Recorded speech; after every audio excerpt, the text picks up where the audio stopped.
ख्वाबों को सच में जला के राख कर दिया। साल हर साल की मेहनत के नतीजे में एडिसन ने न्यू जर्सी में जो आलीशान प्लांट लगाया था, इसकी 10 इमारतें खौफनाक आग की लपेट में थी। आग पे काबू पाने के लिए फायर ब्रिगेड की 8 मुख्तलिफ कंपनियां पूरी जान मार रही थी, लेकिन बिल्डिंग में केमिकल्स होने की वजह से आग बुझने का कोई इम्कान नहीं था। 1961 में शाया होने वाले रीडर्स डाइजेस्ट के मुताबिक एडिसन बड़े तहम्मुल और सुकून से देखता रहा। एडिसन ना रोया, ना चीखा, ना किसी को बुरा भला कहा, ना गुस्से में आया, ना उसने मायूसी में खुद को कमरे में बंद किया। एक ऐसा सानेहा जिसके बाद इसकी जिंदगी भर की जमा पूंजी जल के खाकस्तर हो गई थी। वो पुरुमीद आंखों से आग के बुलंद शोलों को देखता रहा। एडिसन अपने 24 साल बेटे चार्ल्स के पास गया, जो गम से निढाल फैक्ट्री को जलते बेबसी से देख रहा था। एडिसन ने मुस्कुरा के अपने बेटे से कहा, जाओ अपनी माँ को बुलाओ, इसे कहो अपने दोस्तों को भी साथ ले आए। उन्हें आग का एक ऐसा खूबसूरत नज़ारा फिर कभी देखने को नहीं मिलेगा। न्यूयॉर्क टाइम्स के मुताबिक जब एडिसन के बेटे ने दुख का इजहार किया तो एडिसन ने मुस्कुराकर कहा, कोई बात नहीं, अच्छा ही है, हमारी फैक्ट्री में काफ़ी कूड़ा जमा हो गया था, इसको जलना ही था, बेहतर था। इस आतिशबाजी के मंजर को देखकर सबकी आंखें नम थी। हर कोई एडिसन के नुकसान पे परेशान था, सिवाय खुद एडिसन के।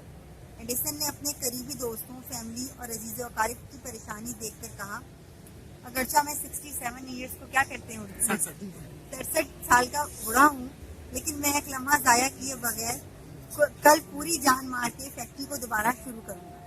न्यूयॉर्क टाइम्स के रिपोर्टर ने लिखा कि अगरचा रात गए तक वो आग पर काबू पाने की कार्रवाइयों में शरीक होने की वजह से थक के चूर था, नींद से निढाल था, लेकिन अपने वादे के मुताबिक नए अज़म के साथ अगली सुबह 8 बजे वाक़तन इसने फैक्ट्री की तामीर नौ का काम शुरू करवा दिया। इसने एक भी मुलाजिम को नौकरी से बर्खास्त नहीं किया।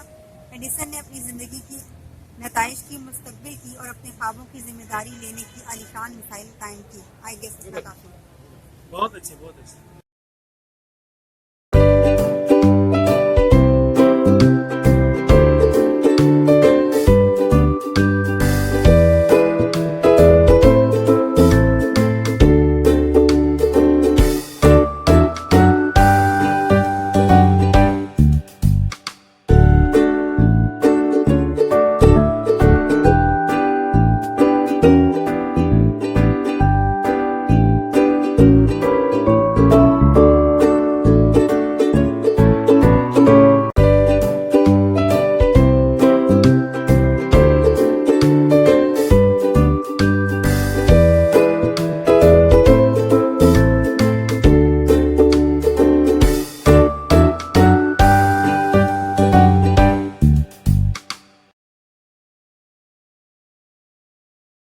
Left of my forehead. They shot my friends too. They thought that the bullets would silence us, but they failed. And then out of that silence came thousands of voices. The terrorists thought that they would change our aims and stop our ambitions, but nothing changed in my life except this. Weakness, fear and hopelessness died. Strength, power and courage was born. I am the same Malala. My ambitions are same. My hopes are the same. My dreams are the same.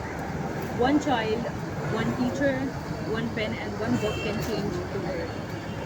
Everyone applauds for her, and she does not take a lot of credit. जितना ज़्यादा exaggerate किया जाता है, how she's being dragged, खासकर सिर्फ यहीं पर बहुत ज़्यादा drag किया जाता है. Her entire persona is always, it's always like, oh, she's such an actress, she's taking credits, and she's like, what did she even do for us? और इस तरीके की बातें की जाती है. I mean, it's so hard for us to appreciate one of our own. So this one's for Malala, I guess. We are appreciating it. Yeah, and we do appreciate her. Actually Malala के time से कुछ थोड़ा बाद पहले coat Lakhpat की एक थी, फरा नाम था उसका, शी इज़ द सेम गोल. उसको कहा गया मीडिया ने कि आप हम आपको सपोर्ट करते हैं, ये करते हैं. उसने 2-3 इंटरव्यू भी दिए, वो भी वहाँ पे कर रही है काम. मलाला के साथ भी वो काम कर रही है, ठीक है ना. उसने कहा था, अगर आप लोग मेरे पास फंड रेजिंग नहीं कर सकते, कुछ नहीं कर सकते, सिर्फ अपने शहरों को साफ रखिए, मेरा ये पैगाम उस बच्ची का. उसने